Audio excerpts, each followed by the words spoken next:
Hey, welcome back to the Board Game Closet. My name's Jimmy. I'm Tim. I'm Rod. And today we're going to be taking a look at Specter Ops. This is put out by Plaid Hat Games. Plays 2 to 5 people in roughly 1 to 2 hours. So let's take a look and see what you get in the box.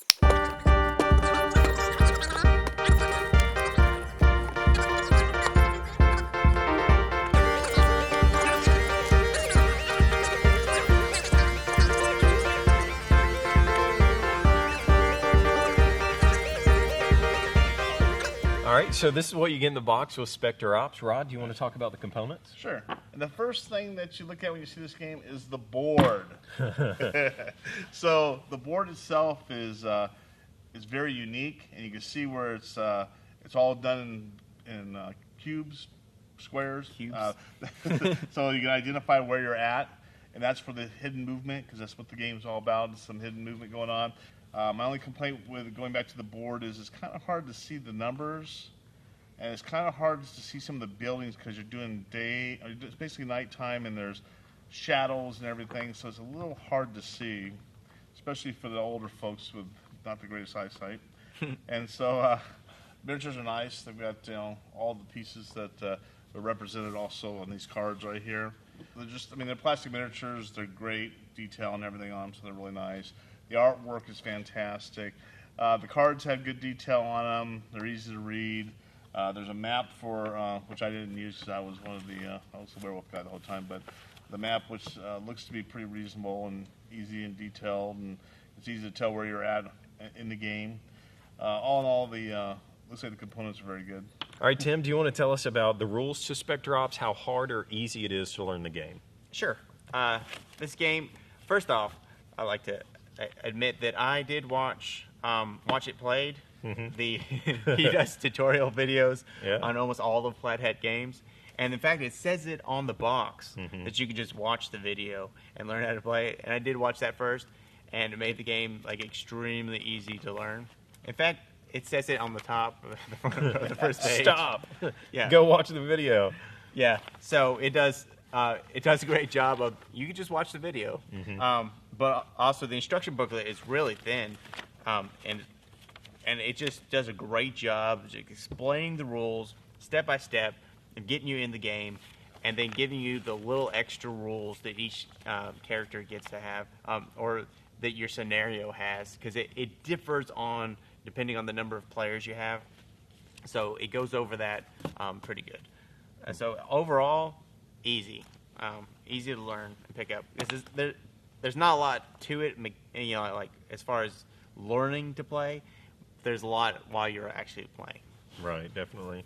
Yeah, and we were saying that you can't play this game right unless you know how the hidden movement works, because that's the biggest mechanic of the game. Yes. So if the people that are doing the hidden movement don't know exactly what they're doing, they're going to be cheating the whole time.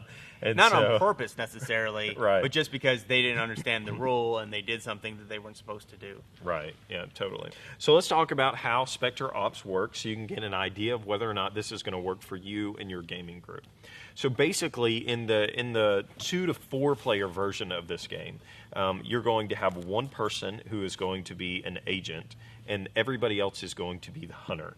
And so the hunters are going to be the people that actually have their little miniature out on the table, and they are going to be looking for the agent. And so the agent is not going to have a token out on the board unless they get seen or found.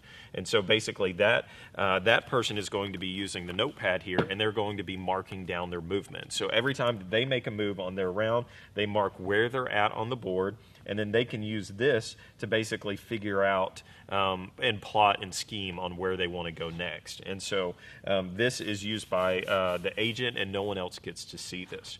So a basic turn works where the agent is going to move, and then the hunters take their turn, and they're going to move. So each one of them is going to move around the board and try to see if they can find out where the agent is. And so each one of these characters have special abilities. And so if you're the puppet, the gun, the prophet, or the beast, each one of these has a special ability that they can use during their turn. And so it's really simple. Basically, they're able to move to a location. They ask a question, can I see you? Or can I see you? I guess that's the right term, right? Yeah. Yeah, can I see you? And if they're seen, then they have to put their player out on the board. So if you happen to come around the corner and you're looking dead at that person, then they would say, okay, you saw me, and then you would see them. Then the person is able to shoot their weapon, and so their weapon is based off of the distance, how far they are, and so then they use the dice to determine on whether or not they hit them. If they hit them, then they take a hit point. And so each one of the agents has a different number of hit points, right? Well, there's one agent with a different set, and the rest of them have 4. Okay, so 4 or maybe 5, is it? 6. 4 or 6 hit points. And so your job, if you're the hunter, is to kill the person. And so you want to stop them and kill them. If you are an agent, your job is going to be completing objectives. So there are going to be hidden objectives around the board. Actually, if it's a 2 to 4 player game, then the objectives are seen. You can see where the objectives are, yeah. So which is great because as a hunter, then you know, okay, if he just finished this objective, he's got to go to one of these other places. You could split up. You could try to work together, whatever you think that you could do. In a 5-player game, there's a couple of variations there where the objectives are hidden, and then they also introduce a traitor feature, which then now somebody amongst the hunters could be a traitor, and at some point they could come out as a traitor and then go hidden. There's a couple of cool things that has to do with that, but for the most part, the agent's job is to complete the objectives and then get off the board, and so there's a couple exits on the board. So the cool thing about that is, once their objectives are complete, they have to go off the board, but there are 4 different places on the board where they can go off. So you're trying to figure out which one is he going to go for. Is he going to make a run for over there, or make a run for over here, things like that. So in hidden movement games, there's a couple things that happen. Basically, if an agent passes in front of a hunter, then he would have to place a token on the board to say, this is where you last saw me. So that helps the hunters kind of figure out, okay, he ran across me here, but maybe he went down that alley or down this alley. And so you're just trying to play this game of hide and seek. That's what this game is about. And so there are some other things. There's a car in the game that has a motion sensor that kind of help you. The robot has a special feature to do with that. But overall, that's basically the idea of the game. Agent moves, hunters move, they're trying to shoot him, complete objectives, blah, blah, blah. Okay, so let's talk real quick about our thoughts on Specter Ops. I like the hidden movement. I mean, the hidden movement's done well in the game. I think all in all, the game's done very well. The only problem that I have with the game is that I think that the traitor in the group scenario. Mm-hmm. So so when we played, during times we've played, you had to have a traitor, mm-hmm. And I think it should be more like some of the other games where maybe there's a traitor, maybe there's not. Because like in our game, the last one that we played, it ended up being that the traitor came out fairly early, and quite honestly, if he had not come out for like maybe most of the game, we probably wouldn't have worked as well together as we ended up working. Sure. Yeah. So I think that.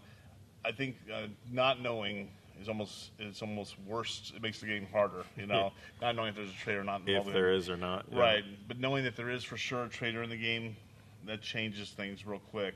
Mm-hmm. So that's my only thing with the game that really sticks in my head that I think that bothers me for some reason. I just wish it was more open on that aspect of it. Right. The map itself, I wish was if I could read it a little bit better. But that's I can use one of those maps right there. Really, if there's any real issue when it comes to it. Mm-hmm. But I think it's really fun because you're trying to it's like a chess game almost. It's like, mm-hmm. Where did he move? Mm-hmm. Like when we had him when he dropped that smoke grenade. Where was he at? We're trying to figure out. And I'm just trying to think, where's.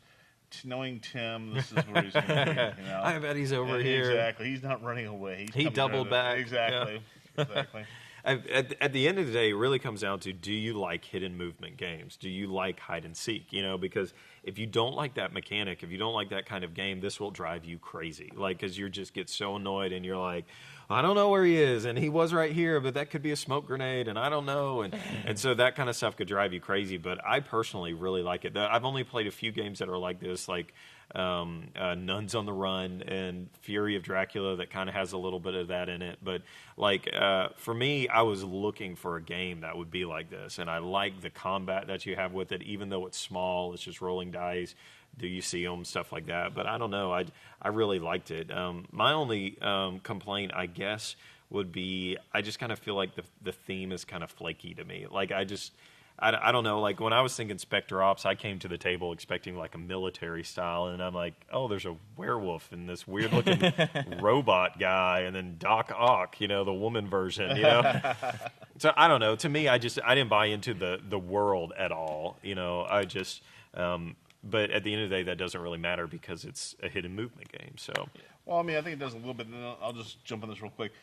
So I think, like for instance, I was the werewolf, and his abilities were minimal, as in what uniqueness that he had. I felt so it didn't play as big a factor as I thought it was going to. So well, when you're saying he's the fastest, and he can smell. So when it you're makes sense. saying that the license itself or the world itself, I just didn't get into as much as either because I didn't feel like there was a lot of. I just didn't feel like there was a lot to it. I guess when it comes to that part of it. Sure. Yeah. Okay. All right, Tim. What do you think about Specter I mean, I Ops? think that theme is kind of necessary for all the gadgets that they add to the game, as far as the agents go. I mean, otherwise, like, what are you going to have? Like a soldier with a sniffer that can run really fast? It just made more sense, I think, to have a beast so that he could have those abilities. Sure. Yeah. In there. But what I like most about the game is the puzzle aspect, because the agent's turn is all like going through a maze, like on a piece of paper, because you can't go here, you can't go here, you can't go here, or you could.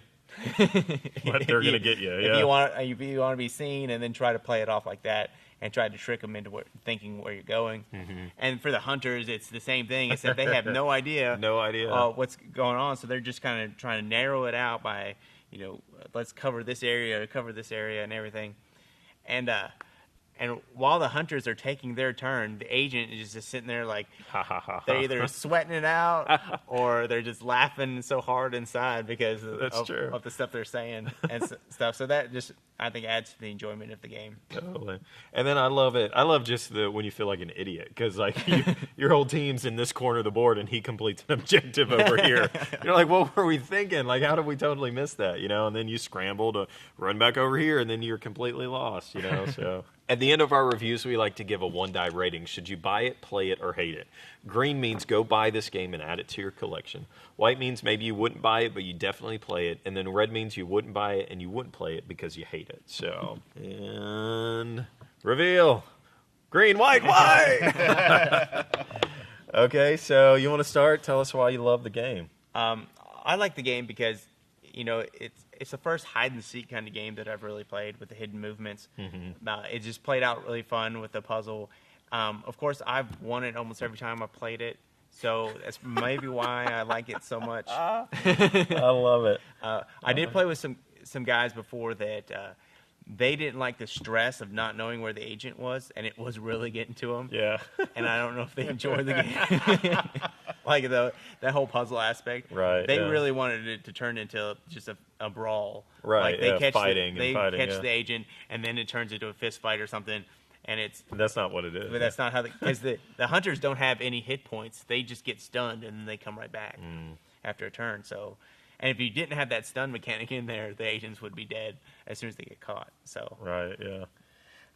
I gave it a white because I really enjoy the game. So maybe I should have given it a green. But like, I just don't know if this would hit the table very often for me. I would have to have the right people with the right thing. But as far as enjoying the game, like if you said let's play this, I'd say let's play it right now. Like I enjoyed it that much because for me, I kind of took this laid back. Let's just have fun kind of mentality with this one where I'm not trying to be stressed and I'm not trying to be overly aggressive, but I'm just like, And like you said, the puzzle thing, like I love trying to get into your mind and think about where you were. And then when you nail them and then you're like, you're right in front of them, that's just so much fun, And then when you squeeze away and you stun me and, all that kind of stuff. So I really enjoy the game. I just personally don't know how often I would get it to the table. Sure. Yeah, I mean, I agree. I mean, the reason I did white was I enjoy playing the game.